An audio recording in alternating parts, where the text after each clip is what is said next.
Hello everybody, my name is Aceface. Welcome back to the T0 to T6 Abyss series. We're going to be testing out an MWD fit for the Zealot on the test server. This is a fit I sort of theorized slightly in the previous episode, and I think that it has some potential. I wonder how it's going to go. It's going to be a bit more pricier than the one we have currently for T3s.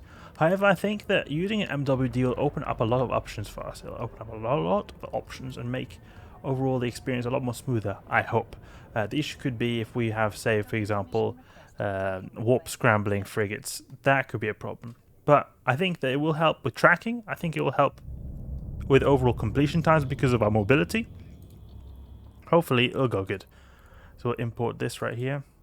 And I just want to see how it feels because it's based on one repper.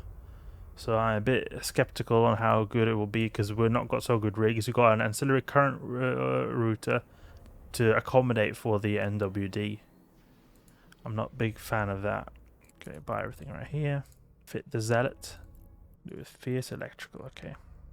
I can maybe have a raging electrical and buy some of these if I want to try this some other day. Okay. So undock right here. See how this goes. This costs almost double the price of the ship we usually use just because of the bling MWD and the bling armor repair. And then also some bling multispectrums we've got over here. Multispectrum energized membrane. So all these factors combined make it so that it's a bit more of an expensive ship. But hopefully it'll be worth it. When there's no webs or anchorings on the grid, then we'll have a really good time pulling range and getting some good transversal. So that'll hopefully compensate for the downsides we get right here of less armor repairing. And also being prone to the warp scramblers as well. Okay, so we've got some Leshaks over here. Let's just get in range. I guess that you can think of it that we've got less 1 armor repair, but on the other hand, we do have a lot of capacity because we're using a lot less capacity in general. That's a good thing. Let's start attacking. Oh, wait, we can go for the rogue drones probably. Go to the side a bit. There we go, pop him right there. Go with Conflag, pop him right there. Then we'll just get in range of the Leshaks and take him out real quick.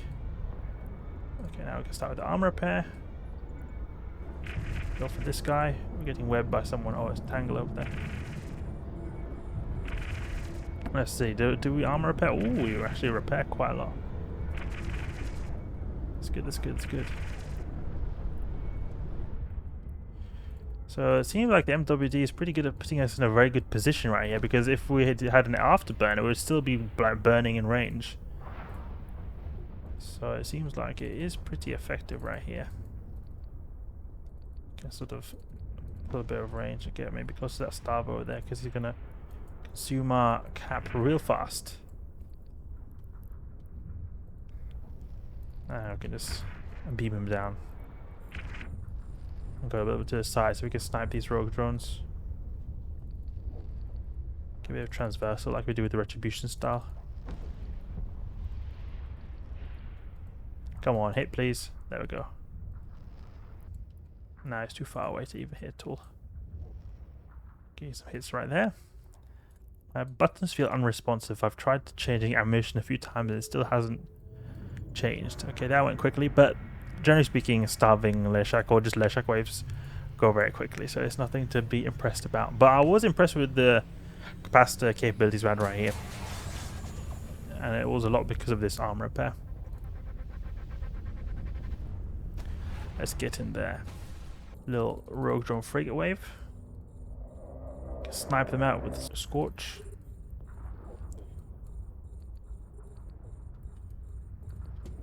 Full range now. Take a turn, Zealot. Thank you very much. And popped.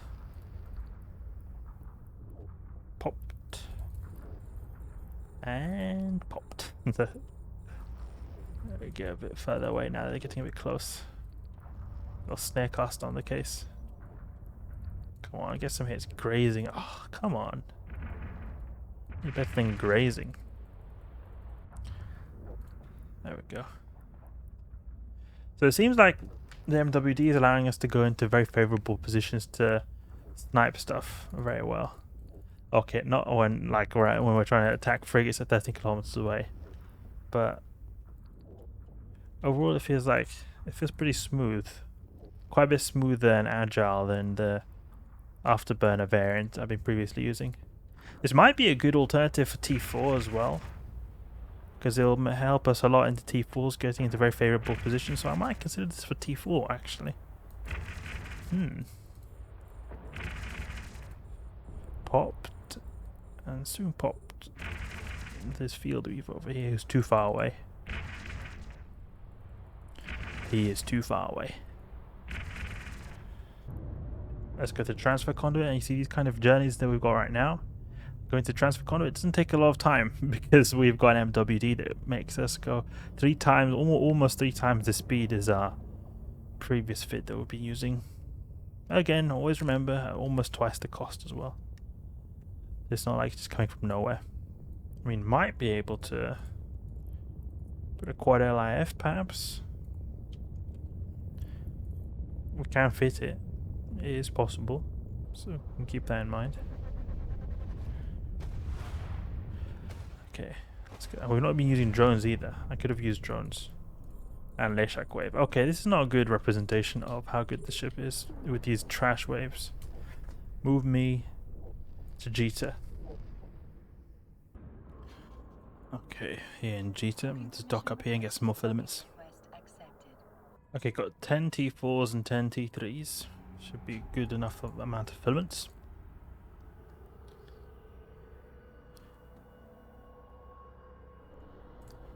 Okay, I just added a bunch of filaments here to my cargo. Let's go to a safe, get into the abyss again.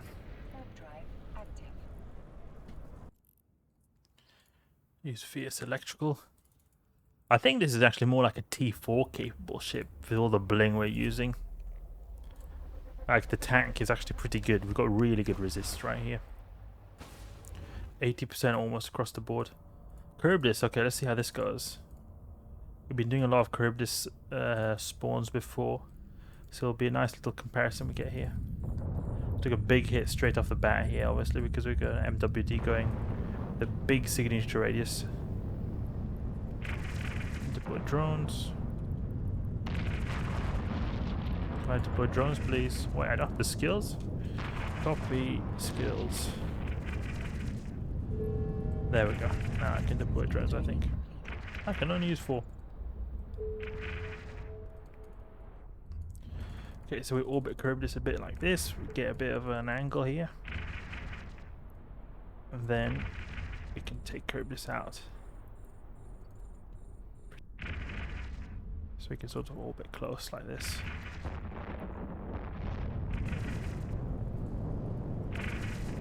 Tanking very nicely in the T3 side. In T4 you might have some issues at some points when it comes to tanking, but I think we'll be alright in the T4s. We could always add some boosters into the mix as well. Bling to B-type perhaps.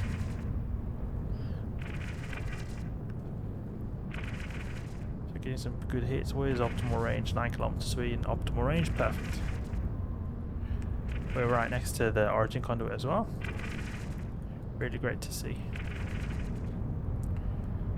And almost taking out Charybdis.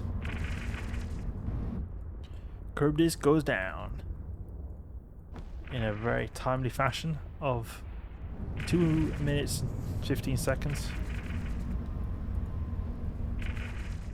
Zealot going absolutely crazy right here. It's good that these guys are close so we can get the full potential of Conflag. Maybe stop just to get a bit better tracking. We're even Webifying him. Why are we not hitting? He's getting glasses off shots for some reason.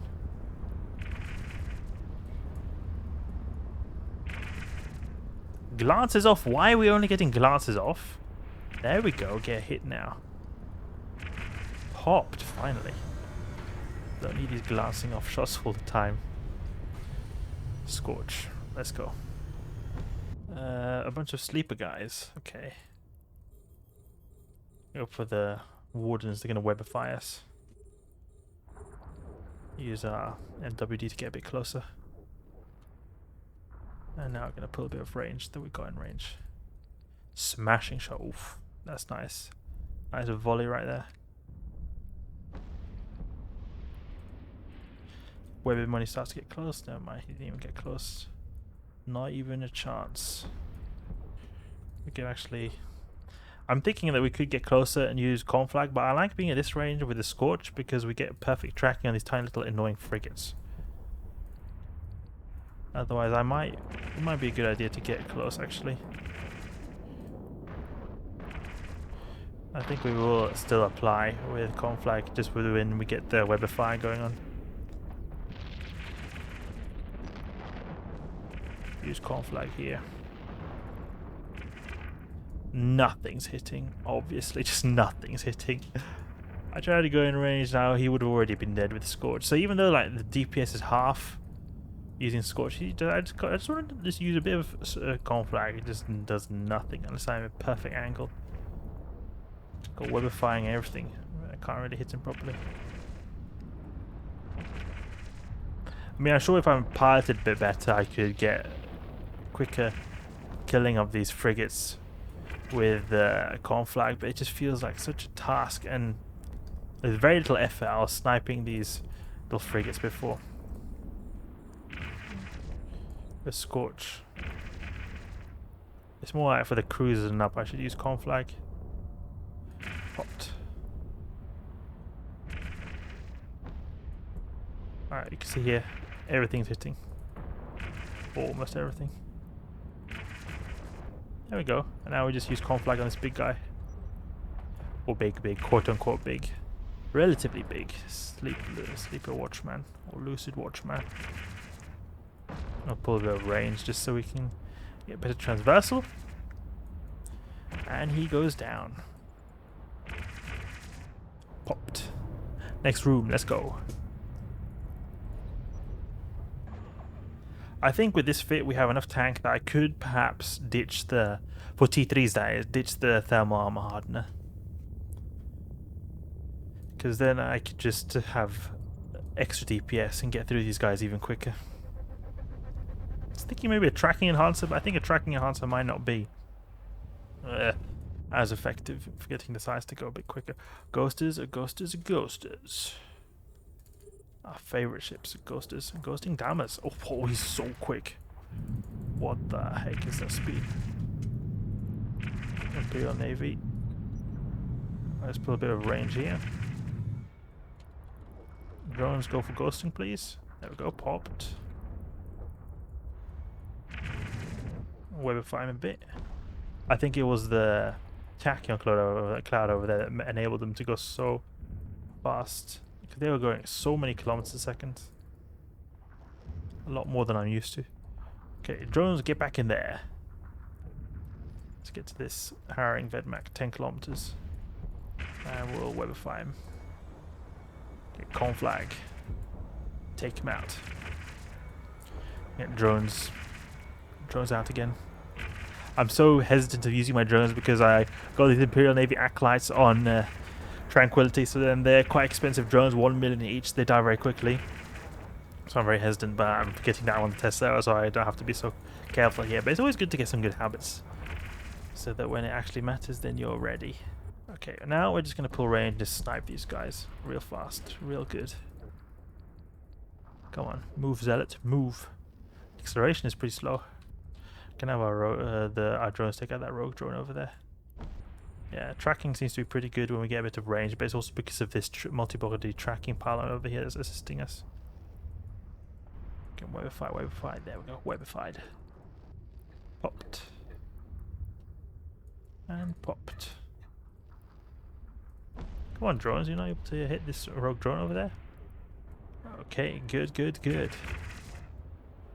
Wave is basically completed. Also a lot to do with this tracking assist right here, and we've also got minus 50% EM resist penalty. That's a bit better than the minus 30% we've previously had on Tranquility, which was really slow, and also a bit quicker as well because we're not taking the loot caches right here. But overall I would say the tank feels really good. Feels really good. I might test some other time T4s in this, see if this works as a T4 fit.